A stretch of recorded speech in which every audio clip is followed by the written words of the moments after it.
तो कल जाकर जो है वो सरदार पटेल का नाम जो है उसको ये सावरकर कर दे, तो उससे शायद सावरकर जो है उनको मान्यता मिल जाए लोगों के बीच में। राष्ट्रीय स्वयंसेवक संघ है, जिसको स्वतंत्रता के इतिहास के योगदान के बारे में बहुत आलोचना सहनी पड़ती है, तो उसका नाम बदल कर जो है वो कुछ ऐसा कर दे कि जो आजादी की लड़ाई के साथ उनको जोड़ पाए। तो देखिए, इतिहास लिखना, इतिहास बनाना और इतिहास को बिगाड़ना, दोनों के बीच में एक अंतर है। जैसे विद्वान होना और विद्वान दिखना, इसमें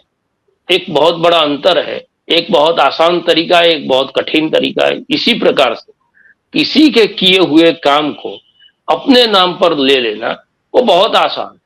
मैं उदाहरण के रूप में, आप जैसे कह रहे हैं कि आपका नाम अगर कोई बदल दे तो क्या होगा। मेरे पिताजी ने एक अच्छा सा मकान बनाया हो और उस पर जो है मेरे दादाजी का नाम उस मकान को दिया हो, मैं उस पर जो है थोड़ी रंग रोगान ये पुताई बुताई करके फिर वो दादाजी का नाम निकाल के मैं अपना नाम बना दूं, ये राजेश भवन है, तो आने वाले मेरे जो बच्चे हैं या बच्चे के बच्चे वो समझेंगे कि ये जो काम है वो तो हमारे जो है पापा ने किया था, ये राजेश भाई ने किया था, उनसे पहले किसी का योगदान नहीं था। तो ऐसी कुछ चीजें हो रही है कि जो बनी बनाई चीजें हैं,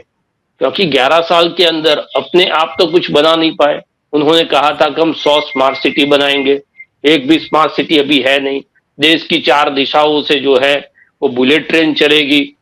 वो बुलेट ट्रेन जो है वो भी अभी हवा में है। अभी मेट्रो की जो स्थिति है हमारे गुजरात में और खास करके अहमदाबाद में, जब वो 2003 में थे तब से मेट्रो की बात करते थे, अब 2025 आई, फिर भी उसके जो है वो जैसे लोन के इंस्टॉलमेंट भरते हैं ऐसे इंस्टॉलमेंट में उसके खात मुहूर्त होते हैं। 6 किलोमीटर की मेट्रो चला देते हैं, फिर 7 किलोमीटर की चला देते हैं, किसी दूसरे एरिया से जोड़ लेते हैं। ये स्थिति है। उन्होंने कहा था कि आदर्श ग्राम योजना के तहत दत्तक लिए हुए जो गांव है उसको आदर्श बनाएंगे, लेकिन उस आदर्श गांवों की स्थिति क्या है, खुद वाराणसी में जहां से वो संसद सदस्य है वहां के दत्तक लिए हुए गांव की क्या स्थिति है वो भी जो है बार बार रिपोर्ट हो रही है। तो जितने भी उनके वायदे थे, जितने भी उन्होंने लोगों को एक भरोसा देकर वोट मांगे थे, उसमें वो विफल हो गए। तो फिर क्या करते, विजन होना चाहिए। किसी भी योजना जो है उसको लागू करने के लिए आप कह तो देते हैं अंत्योदय योजना,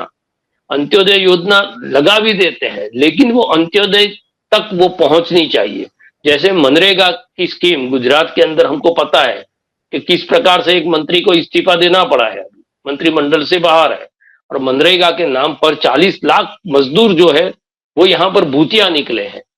वाटर्स तो निकलते ही है, लेकिन मनरेगा के जो मजदूर जिसको करोड़ों रुपए की मजदूरी दी गई उसका ना नाम है, ना पता है, ना कुछ है, लेकिन उन्होंने मजदूरी भी की और पैसे भी ले गए। ऐसे ही मनरेगा के तहत जो काम किए गए उसमें रोड रास्ता का काम हो या नाला बनाने का काम हो या तालाब का काम हो, वो सारे कागज पे जो है दिखाकर उसके बिल देकर उसका पैसा भी जो है मनरेगा की स्कीम के तहत लोगों ने ले लिया। तो मनरेगा की स्थिति जिस प्रकार की है, अब उसको पूज्य बापू के नाम से जोड़ देना, यानी कि जिस बापू की एक स्वच्छ और एक बहुत अच्छी छवि है, उसको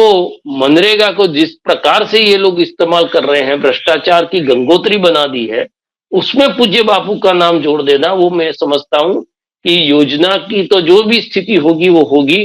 लेकिन बापू का नाम जब जब इसका भ्रष्टाचार के नाम बाहर आएगा तो पहले मनरेगा की चर्चा होती थी, अब बात की जाएगी पूज्य बापू की योजना के अंदर ये भ्रष्टाचार हो रहा है। तो उससे बापू की आत्मा कितनी दुखी होगी ये हम सब लोग जानते हैं।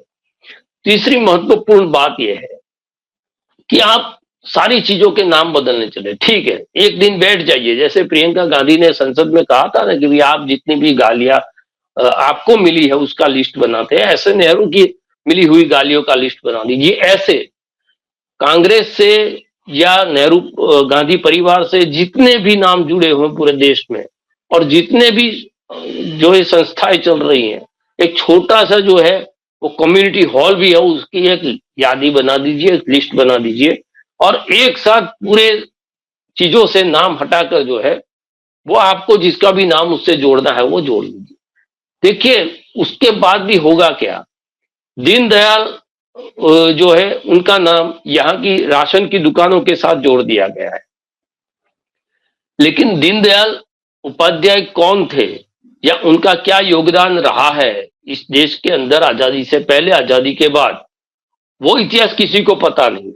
बहुत सारे भारतीय जनता पार्टी के प्रवक्ता जब मिलते हैं और बात करते हैं और अच्छे अच्छे शब्द इस्तेमाल करते हैं, हम कहते हैं कि एक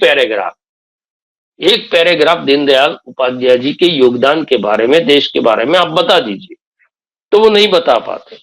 तो मैं कई बार व्यंग में कहता हूं कि आने वाली पीढ़ी को जब पूछा जाएगा कि दीनदयाल उपाध्याय कौन थे, तो वो कहेंगे कि जो सस्ते अनाज की जो दुकानें होती है, राशन की दुकानें, उसकी जो चेन थी, उस चेन के सीईओ होंगे वो, क्योंकि सारी चीजों पर उनका नाम लगा हुआ है। ये एक स्थिति है।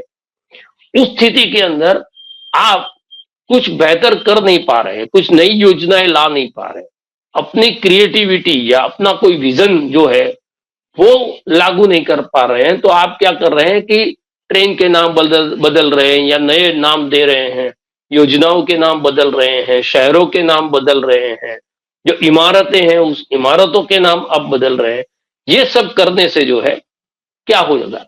आज मेरा नाम जो है राजेश से बदल कर आप महेश कर देंगे, तो उससे होगा क्या, मेरा टाइटल बदलेगा, मेरा चरित्र थोड़ा बदलेगा, मेरी जो काम मैंने जो काम किए हैं वो अच्छे हो या बुरे हो, वो तो मेरे साथ जुड़े रहेंगे।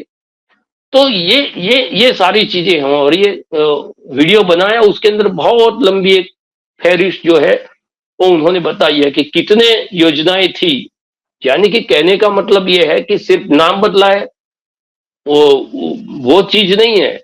ये लोग कुछ नया कर नहीं पाए हैं। सबसे महत्वपूर्ण चीज ये है कि एक भी नई मौलिक योजना,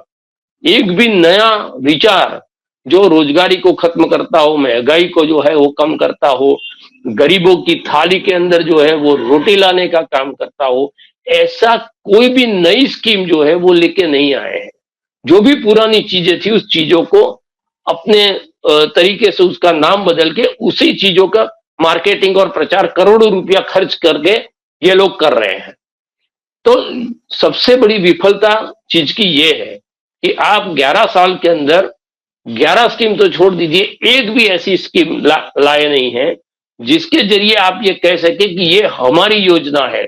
और हमारा विजन था, हमने जो कहा था कि भाई महंगाई कम करनी है तो महंगाई कम करने के लिए हमने ये योजना लाई है, रोजगार कम करने के लिए रोजगार को से जुड़ी ये योजना हम आपके सामने लेके आए हैं।